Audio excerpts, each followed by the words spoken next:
Kris, and welcome to Plain Rainbows. I'm Mary Byler, and I'm here with my co-host, James James. Ford. And we have a wonderful guest today. This is Kris. Everybody meet Kris. Kris is a non-binary person who was born plain. And they have an interesting story to tell about learning not to hate yourself. Oh, hello everyone. Growing up plain, your gender roles are very strictly enforced. You have a clear line, this is men's work, this is women's work, and there's no concept even, it may have changed recently, but, when I was growing up, there was even no concept of that there was the possibility of anything other than that. So you have these strict roles that you're expected to play. If you're a woman, you're expected, you do the dishes, you take care of the children, and you do all that stuff. If you're a man, you work outside, you do all the heavy labor and everything like that. And growing up, I didn't fit in that. I wanted to do, I didn't think it was fair that I couldn't do the stuff that the boys could do. You wanted to go ride horses, huh? I wanted to do everything. Everything the boys could do was more fun. I don't care what it was. I don't care. It was better.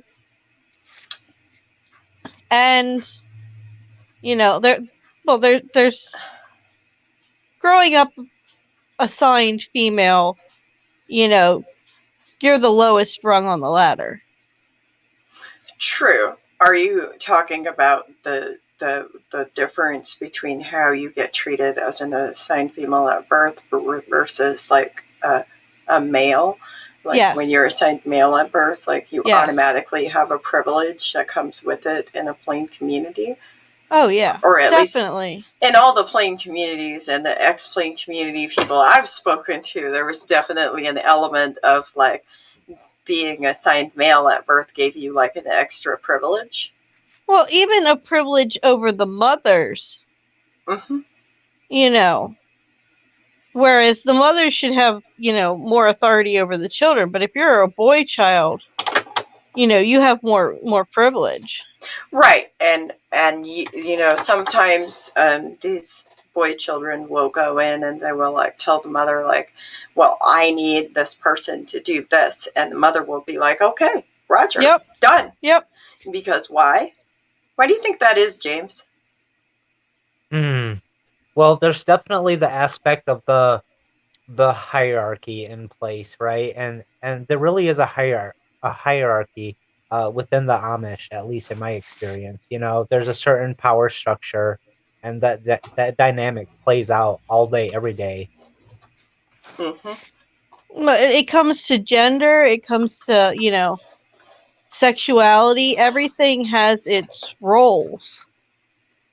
And any deviation from that role. Well, okay, growing up a lot, if I want to do something and give a little bit of an attitude about the fact that I wasn't allowed to do something that I thought would be good to do because it wasn't the proper role for me, and if I gave any attitude, this is something a lot of, English people wouldn't understand because you only know the phrase for this in LGBTQ. But my grandmother would tell me to stop acting queer. Mm-hmm. Right. Now right. that, but it's not how you think of when you're thinking LGBTQ. That's not the way queer is used, in that you're being contrary, you're being disobedient. Yes. You're being ungehorsam, which means disobedient again. Well, and also I was also said about, always stop being such an oxcup, which literal translation is ox head. But it's when you're being hard-headed. Or Stuba. Yeah, that one. Stubborn. Yep. Yeah, stubborn. Dad always told me you got to be different than everybody. When I was growing up, I had this irrational fear. I had this very deep-seated fear that my mother was going to leave me, and she passed away of breast cancer when I was 9. But way before that, had this deep fear that she was going to leave me, to the point where when it came to church on Sundays, I would sit with my mother. I wouldn't go sit with the other boys. I sat with my mother. Oh, Ooh, hoo, you hoo. were on your horsem. Look And at so, you, and then Wow. James. And then after she passed away, I sat with my dad. I didn't sit with the other boys because I didn't really know them that well. They were kind of strangers to me, even though, I saw them every other Sunday or something, or maybe the odd social event, like a wedding or a funeral. But, we didn't really have a lot of back and forth with other Amish in the community. I think we did earlier when my mother was still alive, but after she had passed, you know, um, the dynamics sort of shifted. Mm-hmm. Um, so yeah, I can definitely relate to that because I can remember some of the other boys, like being really confused why I sat with my mother or why I sat with my dad. And I never really gave an explanation because I didn't really have one to give. It was just, I'm sitting with my parents at church. That's it. And that, no one ever really, um, a bishop or a church official never really gave me, a hard time about it. They just sort of accepted it. You were like me. You were a little different, and being That's what, different is not easy. It's also not a good thing. that, No. that is true because I have a physical disability with my arm and my hand. So therefore, it was easier for me. Like I went out and baled hay with my dad, but I also did dishes and did the housework. Oh, Yep. yep. Hmm. Yeah. All of those things made you a target, James, because you were different. Yeah, and different is Oh, for not sure. good. I remember one time I was in ninth grade. I went through 10th grade to school, Mm-hmm. which made my aunts mad because they only went through 8th. But I was in ninth grade, and one girl got told that people thought, that she was a lot like me. And that was a major insult. She took that really hard because I was the outcast. I was different, Mm-hmm. and being different is never good inside the Plain community. You're supposed to be this cookie cutter of, if you're a girl, there's this cookie cutter of exactly what you're supposed to be. If you're a boy, there's this cookie cutter of exactly what you're going to be. And I think one of my biggest fears growing up was what I could be stuck in as an adult. There's this whole perception that escaping, the Plain community is so easy, but it's not. No, it's not. I will vouch for that. I'm sure James will vouch for that. It's a different culture. It's a whole different culture. Oh, we just lost him. We lost James. Uh-oh. Maybe he'll come back. But no, like you had this different culture and all of that. So I guess my next question would be, so how did that affect how you viewed yourself as an adult when there were strictly defined roles and you didn't fit into those roles? Well, I know for a while I thought there was something wrong with me. Mm-hmm. You know, and it's easy to still think that, if something goes different, well, there must be something wrong with me. Mm-hmm. You know, it's not everybody else. There must be something wrong with me. And you have to come to the realization that no, being different is okay. There is not just one way to do things. Mm-hmm. Were you ever called names? Yes. Um, Abomination, you know, there's the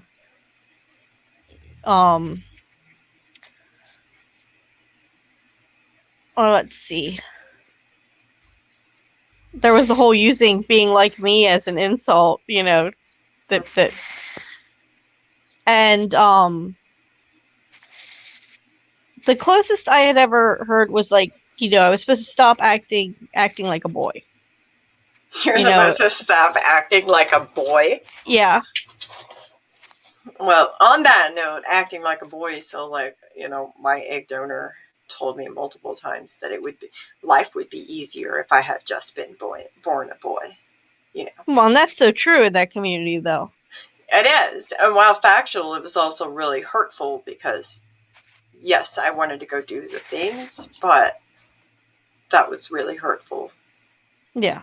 But, being born assigned female at birth, you're under the church, you're under your parents, and then you have to hope that you get married correctly, that whoever you're under for the rest of your life then isn't going to make your life hell.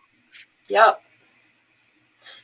So, how do you find peace with like all of those things? Like, what journey did you take that kind of gave you peace with, like, how I call myself disobedient, and yes. I've heard you do this with the word abomination. Yes, like, I call myself an abomination a lot.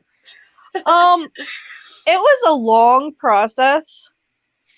I mean, because when I first left, there was a lot of anger, self-hatred, and, self-harm. But so there's, Yeah. That was that way before I left, too. There's things you do to cope. But it was a long process in learning that they're full of shit. They're full of shit? They're full of shit.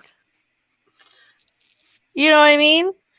The fact that they allow all these horrible things to happen, which both you and I could spend hours and hours talking about. Mm-hmm. But facts. Yet they want to then judge somebody else for being different. They want to use, scriptures in Leviticus and shit like that to label us abominations and all sorts of stuff. And judge us. And right. Well, so I have a thought, and I would like the people to hear this, to think about this. So, number one, if you go back and you research the original translation of that verse, it was supposed to be pedophiles, not homosexuals. But yet they let pedophiles run rampant in the church. The irony, right? There's so much irony in that. And then secondly, like, I would also ask them, like, do you feel like, because if God created each and every one of us in his own image and light, are you saying, when you call me an abomination, are you saying that God made a mistake? That's what I would like to know. Well, and then there's still, I'm an abomination, but yet I still get tracks and shit from them now that they found out where I live on my doorstep. Yeah, leaving's so easy, but they never let you go. They keep hounding you, but yet you're an abomination. Yep. And where's the supposed Christian attitude in that?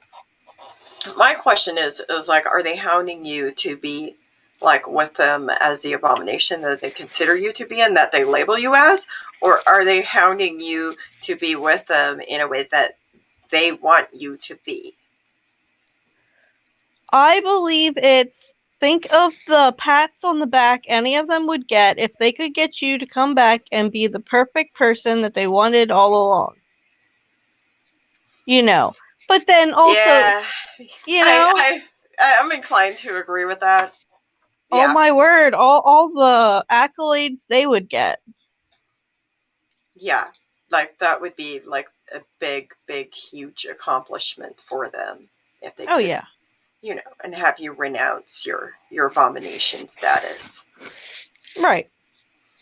But also, it's a lot of times what they're doing is more for the gossip. They want to know what's going on everywhere. You know, let's be honest, like the prayer times and stuff like that, it's just a gossip circle. It really is. So So, when you're talking about the internal homophobia, the continued harassment from them, and all of that, like how do you find peace with that? How do you embrace yourself when you feel like you're so bad? Like, what steps did you take to get here? um, first there was a lot of deprogramming, you know, as you'd say, because there was you'd have a thought and you'd be like, oh, but the church says this, the church says that. Well, guess what? If I go and get this job outside here and I work, doing what would be considered man's work, but I'm supporting and supporting my family, I'm doing something good. You That's know, right. You're right. You're absolutely right. they might not like it. Oh, I got pants on? Well, guess what? Wearing a skirt would be a occupational hazard that could get me hurt or killed. I think that's more important than, whether I got pants on. Those are facts.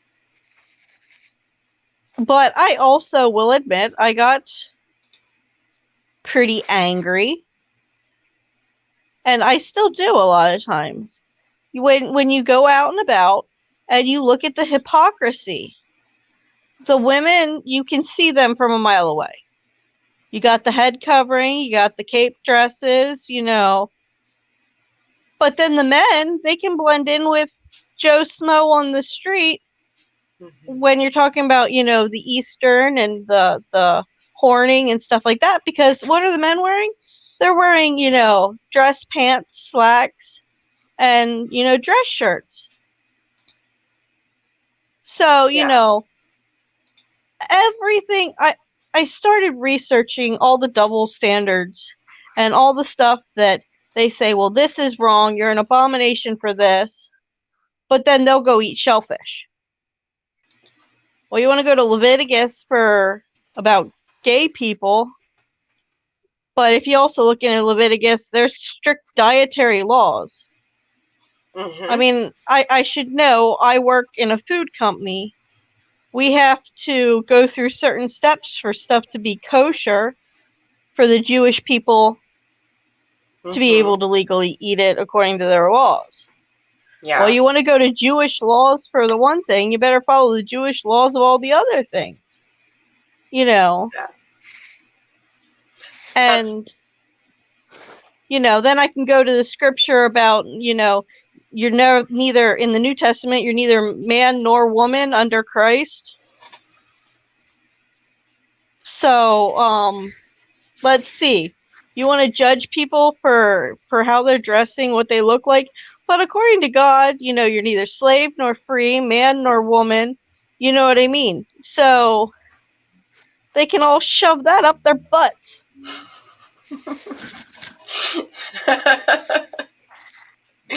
wow. That's And at the I mean, point they want to judge me is at the point where they, it says about removing the speck from your own eye before you worry about the plank in your neighbor's eye. There's a lot of specks that the plain community needs to remove before they have any right to judge anybody else.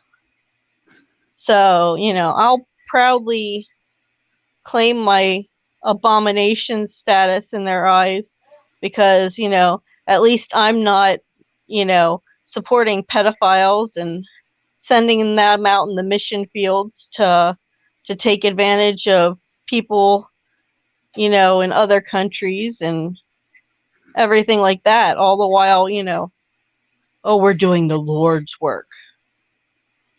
You don't consider that the Lord's work when they're sending people into the mission field and sending, Cam? Oh my word, Cam. Cam, I would love to see disbanded as an organization. I mean, I know there's plenty in the Plain community who still support Cam, after all the news broke of everything that happened. They're like, well, you can't judge a whole organization because of a few corrupt men. But there's still been no open accountability there. They've tried to sweep everything under the rug. And so if an organization sends, let's say, 3 pedophiles out into the mission field, and they do how much harm, and nothing really changes, how are you not going to guarantee that they're not sending another 20? Because, they've already shown that they aren't properly screening the people that they send into the mission field. So I think I'm reconnected again. Hello, everyone. Welcome back, James. Thank you. What did I miss? Well, we're talking about the mission field and the harm it can do. And the inappropriateness. I mean, it's kind of a captive audience. You are supplying needs. It's kind of the same thing that happens some in this area with some of the places. They're like, we'll give you food. We have this food for you. You're in need. But you need to listen to what we have to say. And so you're having this audience. You have people who have need. We'll come and dig wells for you, but you have to listen to our story about Jesus. You have this power dynamic. And then especially when you have pedos going out like that, and these people, children getting taken advantage of because there's the power dynamic. Oh, my 14-year-old child's been taken advantage of, but what do I do? Because if I do something, there goes the food supply. Wow. That's extremely harmful and disheartening to hear. There's no way that helping people should be tied to missions. I have no problem with Christians going and helping, after tornadoes, helping people in need. But when you tie it to people having to listen to your brand of religion, whether it be Christianity, Islam, anything. A religious price tag. Yeah. There should not be a religious price tag on receiving help. That's very true. What about, do other cultures have different beliefs from the Plain people, like Anabaptist background, beliefs regarding, marriage and homosexuality, transgender people, etc., that affects, how do they address that as missionaries? Oh, yeah, definitely. I mean, the Charity Church has sent missionaries to Africa, and they also have a big seeker culture, where you'll have families coming in to the Charity Church that are divorced and remarried, and the wife will get told that her and the husband have to separate because it's not a valid marriage, because it's one of their, one of them, it's a second marriage or something. Oh, but don't worry, the church will take care of you. But you have to separate. You have to traumatize all these children because your marriage is not valid. It's adultery. And so to be right in the eyes of God, you need to separate. And going to Africa, where I know there was a missionary in a place where a lot of the men would have 3 wives, and have 3 families. And it became a huge controversy whether do the men only be able to have the first wife anymore and the other two have to separate because, it's wrong to have more than one wife according to their, so you have to convert to our brand of Christianity and then you have to abandon two of your wives. Yeah, see, I have a What if problem with that too because you're totally ignoring the African, the culture. You're not learning anything about, I mean, you're basically inflicting your own values on a different culture. And that's totally wrong and it's harmful. Um, it's like I mean, saying, we could go on and on about the damage, but you're basically, yeah, you're erasing a culture and inflicting your own, and you're putting your own culture in its place. Well, And it then happens in like Taiwan too, in the whole, like the, ladyboy culture. the You know, Philippines, I absolutely. hmm you know, the whole third gender, is viewed by Anabaptists as wrong. So, the whole trying to reach out to these people, but then you have to change who you are because who you are is wrong. See, yeah, that's why the Amish could never move to Hawaii, is because the whole practice of shunning conflicts with the Hawaiian value of aloha, which is love and kindness and togetherness. I mean, there's more to it than that, but like when I talked to Native Hawaiians about Amish culture and they learned about shunning, they were completely shocked. Like the idea of separating family is just not possible. Like you would not just do that for Well, whatever right, reason. it's not love. Right? It's not love. Exactly, it's not love. But if you'd ask Anabaptists, they'd say they love, people. Right? Love the person and hate the sin or Oh, whatever. that's yeah, such a that's just, harmful yeah, it's theology. bullshit. That's bull. We are at about, we got about 2 minutes left. Do either of you have parting words for everybody? You have to remember, no matter, you know, gay, straight, bi, trans, cis, I mean, you are who you're supposed to be. You know what I mean? And that's not wrong. Absolutely. No matter, if somebody's trying to tell you that you are wrong because you are not their idea of who you should be, they're the Mhm. ones who are wrong. You have Right. to be true to yourself. Can I just add to that? Be who you're meant to be, not who you think the world wants you to be. Exactly. Because if you try to Absolutely. be who they want you to be, you're never going to truly be happy. You Yep. have to be who you're supposed to be. Yep. And embrace and love yourself and show yourself the kindness you wish your family would have shown you if your family doesn't embrace you. Yes. And if your family doesn't embrace you, don't be afraid to say goodbye to the toxic environment. Yes, because you deserve better than that. Exactly. Yep. Yep. Yep. And Alrighty. Oh, go ahead, James. yeah, I was just gonna add on to a point, and for people that are leaving like the Amish or a plain background, like so oftentimes you're taught that the outside world is a very sinful, evil place. And I would just kind of like to draw a moment of attention to this and say to to our listeners, as the world is not, the world is a very large place, and there's a lot of good and love and wonderful people in the world. And for whatever you have been taught, you can't go around thinking that people are, demon spawn or whatever right wing extremist ideology that you've been ingrained with.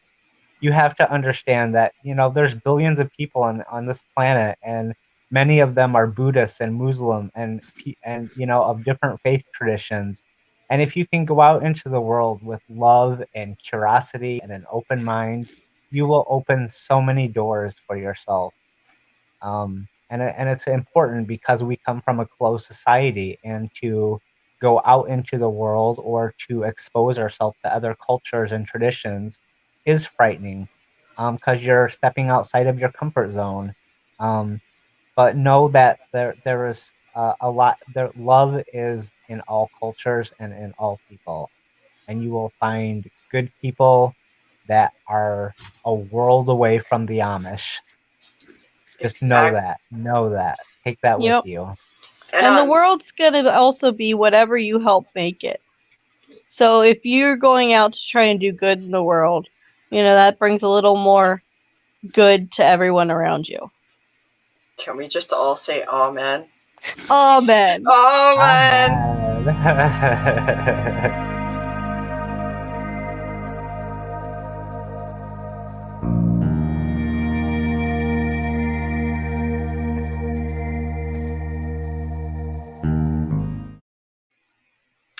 Okay.